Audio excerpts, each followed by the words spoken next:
Nahu Mikey P, Mike Pribozie back with another Assiniboia Downs show. And we're back on video. Brought my good friend here, Eric Decoster, back because we did so well a couple weeks ago, Eric, that I think the people wanted us back for this show. Yeah, no, I hope so. I've really enjoyed the few shows I've done here in these recent weeks on Assiniboia.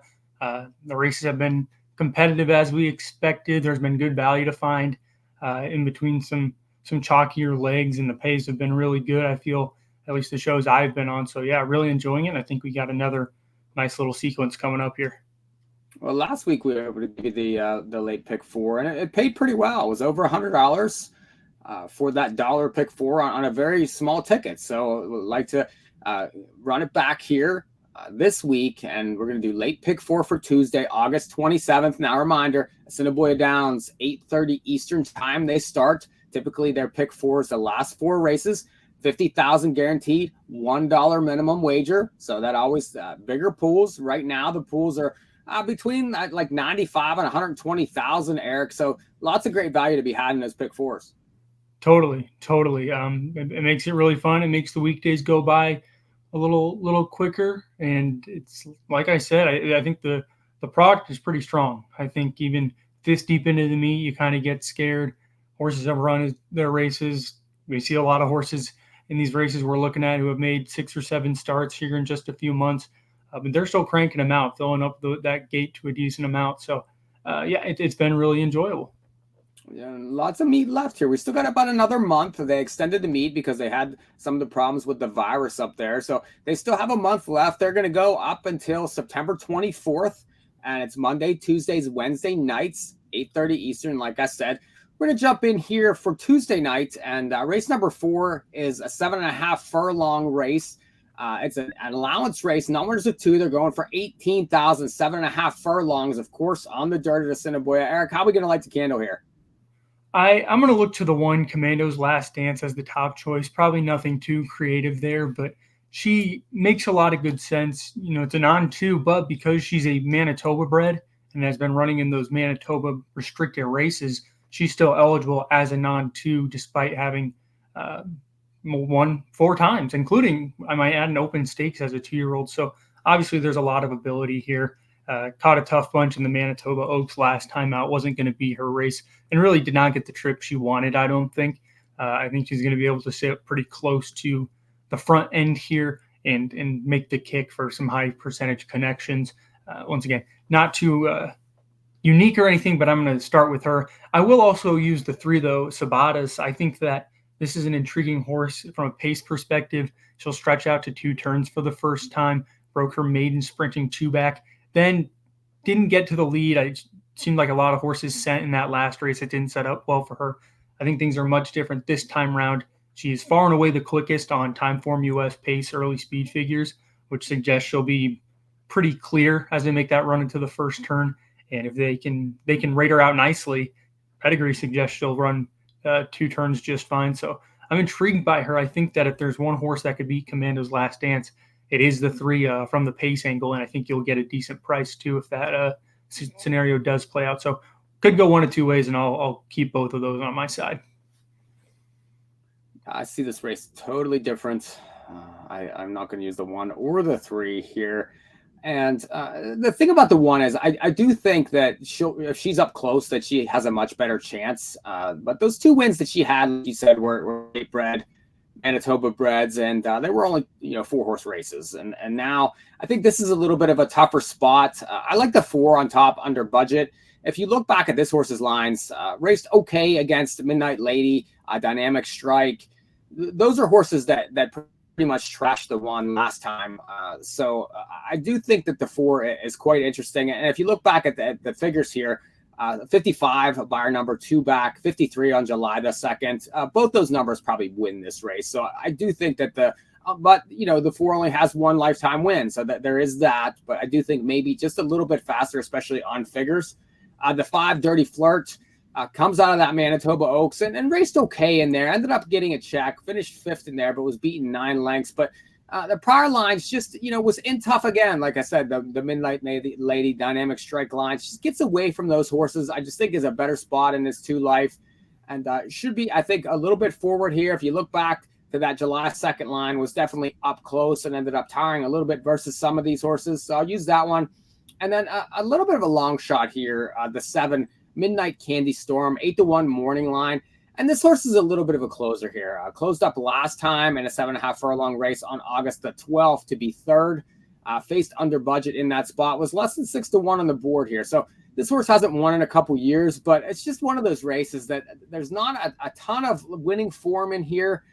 I do think that this horse is competitive at this level and is capable, especially if a couple horses go out early. This one could be coming late. So I was 4, 5, 7 there.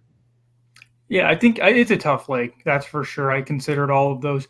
Of the ones you mentioned, the 5 Dirty Flirt, I'm not going to use her on any of my tickets, but I do think she intrigues. I wish her local races were a lot better because I remember her from Oaklawn. I remember she broke her maiden. It was only for 12.5 when she did it, but it was a really tough trip. She just didn't, at no point did it look like she could win, and she did win. And then her next start, she just got paced out in a paceless race. The winner was like 70-1 or something like that. So she's got some pretty good talent to her. I just the recent runs concern me, but I can't blame anyone for using her because I do think she has the talent to beat this bunch on her best day.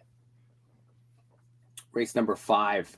It's a maiden $7,500 claimer. They're going for $10,000, Eric. 5.5 on the dirt, and another race that not a lot of form here.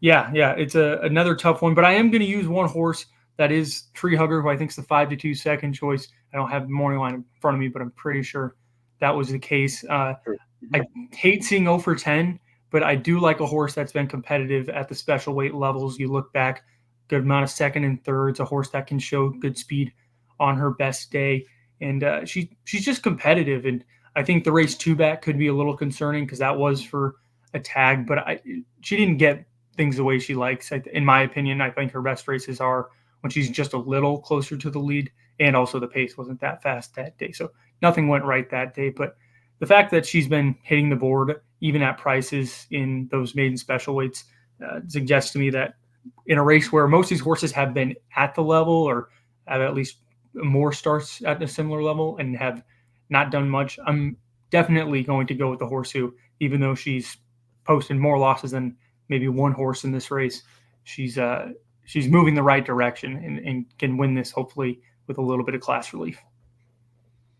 Yeah, I'll use a 7 Tree Hugger. I don't mind that one. That last race was better. And, like you said, jumped into the main special weights, showed speed in there, ended up third at 27-1. So certainly outraced her odds in that spot. I'm going to use another one, though, the 5 No Barbed Wire.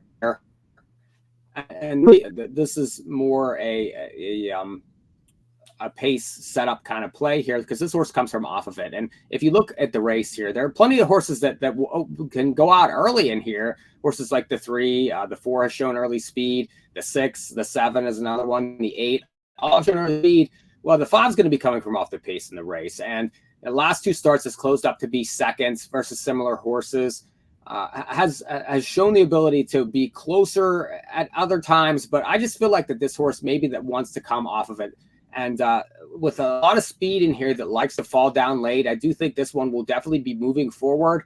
I like the 2 second-place finishes. I mean, really lightly raced. This one only has 6 lifetime starts. So I do think very capable and just has sort of a pace-type edge in the race. But agree on Tree Hugger, but I do think No Barbed Wire can maybe make some noise late. Let's go to race number 6, and this is a stake race. They're going for $24,000 here, Mount a 16th. This is a pretty nice bunch here, Eric. Definitely. A lot of good overlapping form, or horses who have been losing to really good horses for this circuit. Horses dropping from even bigger money stakes, some of those $50,000 races, and it's very competitive. I mean, I know I use that word quite often, but it's just I have to reiterate it. These are not easy races to handicap, and this one is no exception with the quality, very similar figures across the board, the high 60s, low 70s. They all kind of consistently hit those numbers, and that really creates a even tougher race. So it's going to be a good race. I think that's a good way to start it. Well, I'm going to go with, I know you're too deep in here. I'm too deep in here also. The 5 Blazing Bow is pretty obvious. 3 straight wins.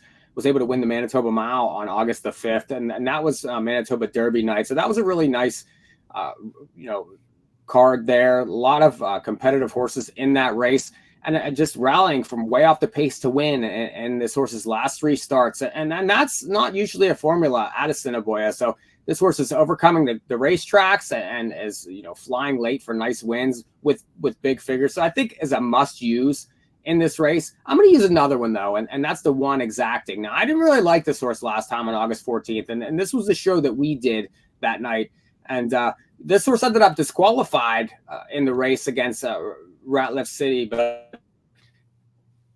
this horse was very game, was on the front the entire way. Now ended up, bumping late in the race and in that mile race there. But I do think that maybe this horse wants to be forward, and if we can get a similar kind of trip, maybe it doesn't get quite as tired late as this race, because a lot of these horses want to come from off of it here. I'm interested in this horse right back, even off the DQ. I think that was a pretty nice line. So I'll use Exacting and Blazing Bow here in the 6th.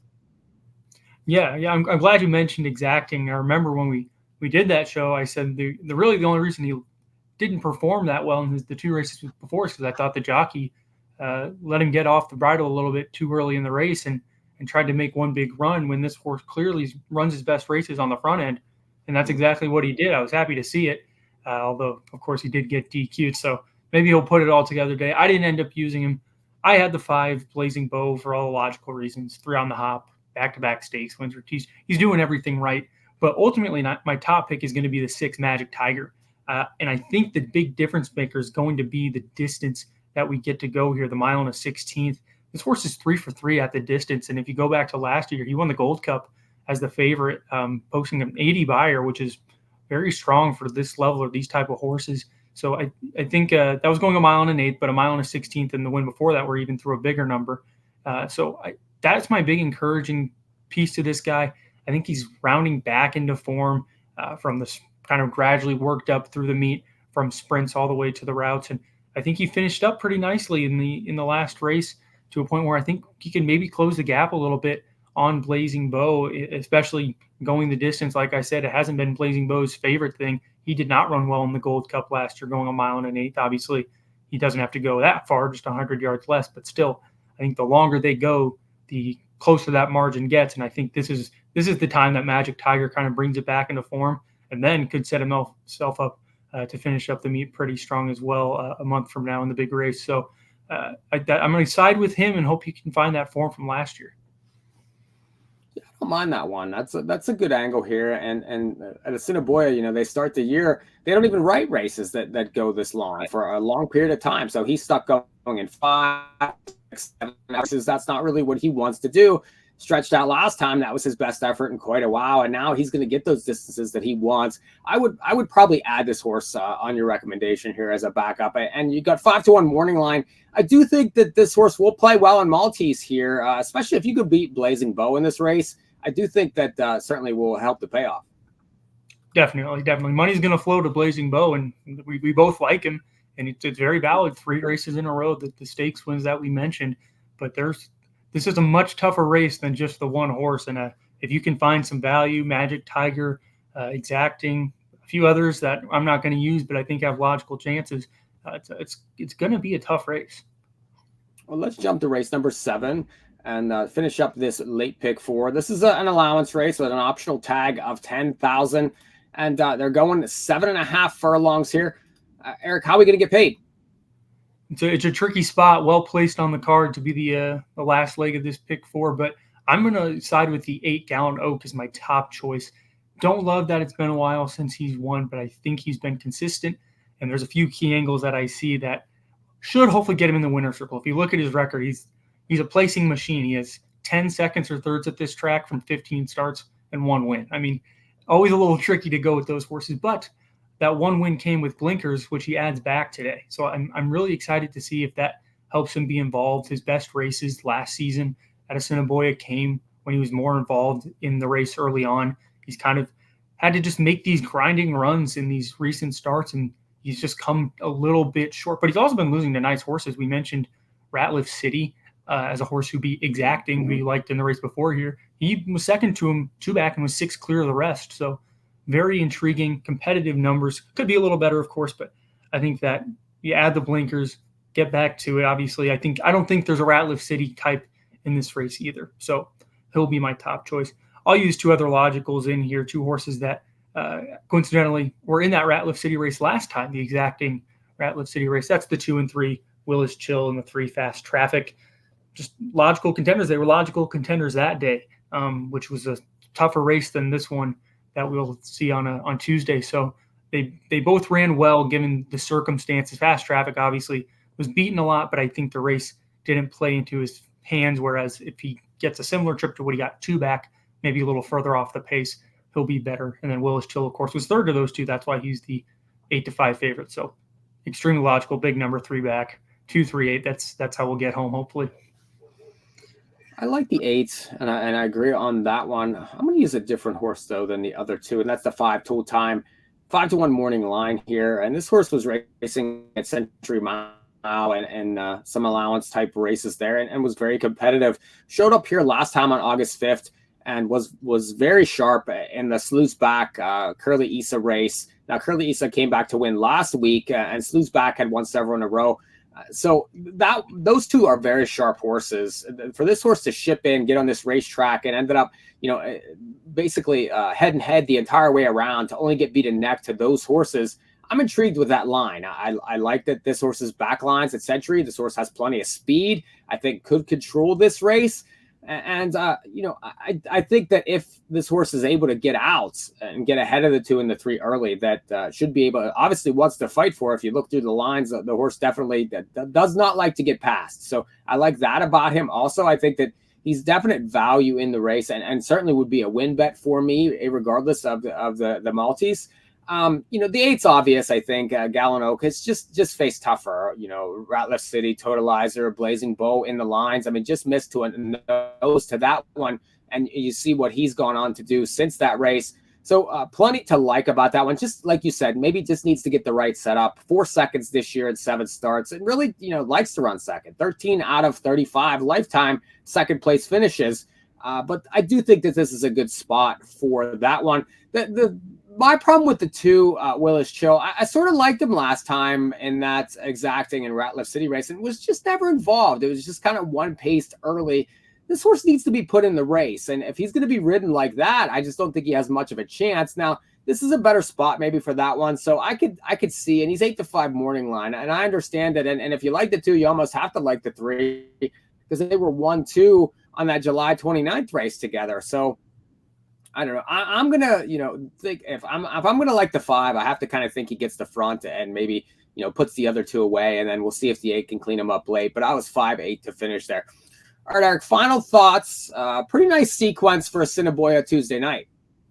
Really nice sequence. I wouldn't be surprised if we go 0 for 4 or if we hit it all, because that's just how good these races are. I'm really impressed with what they put together.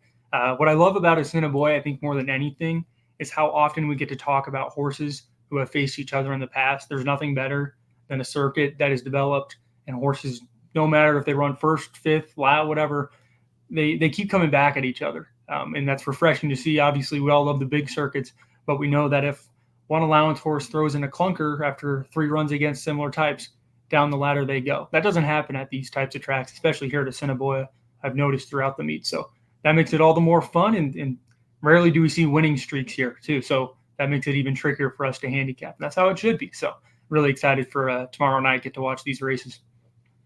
Jump into Assiniboia Monday, Tuesday, Wednesday night, 8:30 Eastern, first post. Pick 4, typically it's 9:50 Eastern. They typically go before 10 p.m. Eastern. So not a lot going on these later nights. Get in on some Assiniboia Downs, that $1 minimum late pick 4, 50,000 guarantee, but they're looking at 100,000 in those pools. Well, I would like to thank Eric for joining us. This has been a production of In the Money Media. Our president is Peter. We'll see you guys next week for some more Assiniboia, and join all the rest of the shows on In the Money Media. Check out the YouTube channel, check out the newsletter. Just get in on everything, content through the nose. So we'll see you guys next time.